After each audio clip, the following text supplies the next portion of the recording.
Hello students. Last class में हमने domestic territory, normal resident, citizenship versus residentship के बीच में डिफरेंस देखा था।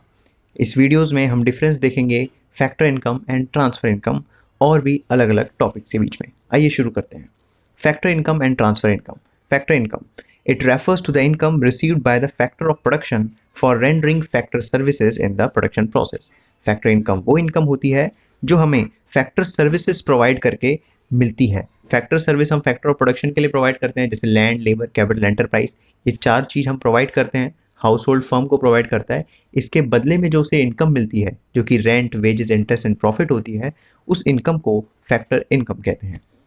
इस चीज़ों को हमने अपनी प्रीवियस वीडियोस में डिस्कस करा हुआ है चैप्टर 1 में। ट्रांसफर इनकम क्या होता है? It refers to the income received without rendering any productive services in return. Transfer income वो इनकम होती है जो हमें बिना किसी सर्विस दिए मिल जाती है, मतलब एक तरीके से फ्री की इनकम। ओके, यहाँ तो आपको अपनी फैक्टर सर्विस प्रोवाइड करनी होती है, फैक्टर ऑफ प्रोडक्शन देने पड़ते हैं।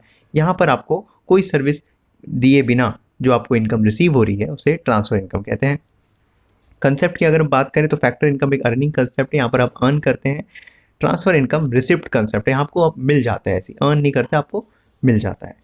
एग्जाम्पल की अगर हम बात करें तो फैक्टर इनकम में जो इनकम मिलती है उसे rent, wages, interest and profit के नाम से जाना जाता है। ट्रांसफर इनकम में जो इनकम मिलती है उसे, जैसे स्कॉलरशिप मिल गई आपको, ओल्ड एज पेंशन मिल गया, अनएम्प्लॉयमेंट अलाउंस मिल गया, तो ये सारी वाली इनकम है जो आपको बिना किसी सर्विस प्रोवाइड करे मिल जाती है। आई होप सो आपको factor income and transfer income के बीच में डिफरेंस क्लियर हो गया होगा। आइए देखते हैं difference between final goods and intermediate goods. क्या होते हैं फाइनल गुड्स, क्या होते हैं इंटरमीडिएट गुड्स?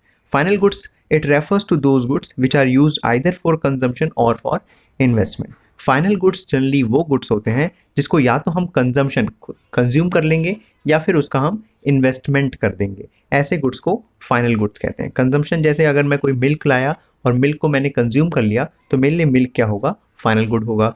वैसे ही कोई बिजनेसमैन एक मशीनरी लाया है, मशीनरी वो उसके लिए कैपिटल गुड हो गई, तो मशीनरी उसकी कंपनी के लिए कैपिटल है, तो मशीनरी में उसने इन्वेस्ट किया, तो वो इन्वेस्टमेंट किए हुए गुड्स को भी फाइनल गुड्स कहते हैं। इंटरमीडिएट गुड्स क्या होते हैं? Intermediate goods are those goods which are use either for resale और for the further production in the same year. ऐसे गुड्स जो हम या तो रीसेल करेंगे या जिनका खुद और फर्दर प्रोडक्शन करेंगे, ऐसे गुड्स को इंटरमीडिएट गुड्स कहते हैं। जैसे एक मदर डेयरी का जो ओनर है, जब वो मिल्क को परचेज करता है डेयरी से, बड़ी डेयरी से, तो उसके लिए वो गुड्स इंटरमीडिएट है, क्योंकि उसको आगे वो रीसेल करेगा। वैसे ही अगर कोई सीमेंट मैन्युफैक्चरर है या फिर कोई हाउस बिल्डर है, तो उसके लिए जो रॉ मटेरियल्स होंगे, वो रॉ मटेरियल से आगे और चीज़ फर्दर प्रोड्यूस करेगा, तो उसके लिए ऐसे गुड्स इंटरमीडिएट गुड्स होंगे, जिनको हम आगे या तो सेल करते हैं या फिर आगे उनसे और प्रोडक्शन करते हैं, तो ऐसे गुड्स को इंटरमीडिएट गुड्स कहते हैं। नेचर, फाइनल गुड्स जो होते हैं ये नेशनल इनकम और डोमेस्टिक इनकम में दोनों में इंक्लूड होते हैं। इंटरमीडिएट गुड्स ना ही नेशनल इनकम ना ही डोमेस्टिक इनकम किसी में इंक्लूड नहीं होते हैं। एग्जाम्पल की बात करें तो milk purchase by house hold for consumption, अगर आप हाउस होल्ड मिल्क परचेज कर रहा है कंजम्पशन के लिए, तो ऐसे गुड्स वो फाइनल गुड्स में आएंगे। वैसे car purchase for an investment, as a investment हमने कार परचेज करी है, तो ये भी फाइनल गुड्स में आएगी। इंटरमीडिएट गुड्स में अगर हम बात करें तो milk use in dairy shop for resale, dairy shop वाले ने मिल्क लिया रीसेल करने के लिए, तो वो इंटरमीडिएट गुड्स के अंदर आएगा।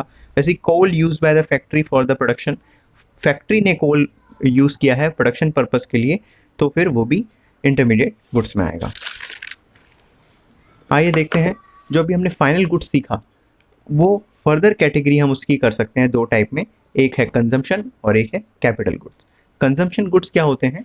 Those goods which are satisfy the want of consumer directly, ऐसे गुड्स जो कंज्यूमर की डायरेक्टली वांट को सेटिस्फाई कर दे उसे बोलते हैं consumption goods. Like bread, butter, shirt, pen, ये सारे ऐसे गुड्स हैं जो हम यूज़ करते हैं और हमारी सेटिस्फैक्शन इनसे हमें मिल जाती है। कंजम्पशन गुड्स के भी फर्दर टाइप्स होते हैं जो कि 4 उसमें डिवाइडेड हैं। First one is durable good. Durable good वो गुड्स जिसको हम अगेन एंड अगेन यूज़ करेंगे for the period of time, like television, AC, इसको नॉर्मली हम मोर देन 1 ईयर यूज़ करते हैं। सेमी ड्यूरेबल गुड्स जनरली वो गुड्स होते हैं which are use for the limited time period, मतलब लेस देन 1 ईयर तक हम जिसको यूज़ करते हैं उन्हें सेमी ड्यूरेबल गुड्स कहते हैं, like clothes, crockery. Non durable goods क्या होते हैं? Non durable goods are the goods which are use for makeup single act of consumption, जिसको बस हम एक बार यूज़ करते हैं और उनका एग्जिस्टेंस खत्म हो जाता है, लाइक मिल्क एंड ब्रेड, तो ऐसे गुड्स को नॉन ड्यूरेबल गुड्स कहते हैं। सर्विसेज क्या होती हैं? सर्विसेज एक तरह की नॉन मेटेरियल गुड्स हैं जो हमारी वांट्स को डायरेक्टली सेटिस्फाई करती है, बस ये दिखती नहीं है, हमारी वांट्स को सेटिस्फाई करती है। जैसे मैं आपको टीच कर रहा हूँ तो ये मैं आपको सर्विस प्रोवाइड कर रहा हूँ, तो सर्विस ऑफ टीचर, डॉक्टर, तो ये सारे 4 टाइप्स के कंजम्पशन गुड्स होते हैं। और क्या है फाइनल गुड्स का टाइप? दूसरा टाइप है कैपिटल गुड्स। कैपिटल गुड्स क्या होते हैं? These those final goods which help in the production of other goods. ऐसे फाइनल गुड्स जो आगे और गुड्स एंड सर्विसेज को प्रोडक्शन करने में हेल्प करेंगे, उन्हें बोलते हैं कैपिटल गुड्स। जैसे प्लांट एंड मशीनरी, कोई भी कंपनी या कोई भी फर्म या बिजनेस प्लांट एंड मशीनरी खरीदती है तो उससे वो आगे और गुड्स एंड सर्विसेज प्रोड्यूस कर पाती है। इक्विपमेंट हो गया, तो ऐसे गुड्स जिससे हम आगे और चीज़ों को बनाएंगे, तो ऐसे गुड्स को बोलते हैं कैपिटल गुड्स।